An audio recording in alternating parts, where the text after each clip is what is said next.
আসসালামু আলাইকুম। সবাই ভালো আছেন অবশ্যই। এরকম একটা জায়গায় আজকে গিয়েছিলাম যেখানে প্রত্যেকেই সুস্থ এবং সুস্থতার জন্য সকাল, বিকাল, সন্ধ্যা যেকোনো সময় একটা সময় করে হাঁটতে আসে। অনেকে ঘুরতে আসে। কিন্তু যারাই হাঁটতে আসে তারা সুস্থতার যে চরম মজা সে মজাটা নিচ্ছেন এবং অসুস্থতার থেকে দূরে আছেন। কারণ নিয়মিত একটা হাঁটা অনেক দিক থেকেই মানুষ সুস্থ থাকার একটা অবলম্বন।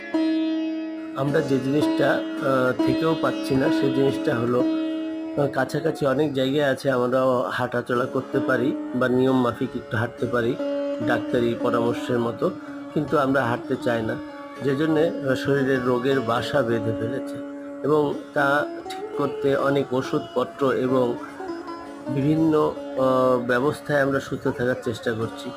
তো সবাই হেঁটে নিজেকে সুস্থ রাখুন। ধন্যবাদ সবাইকে।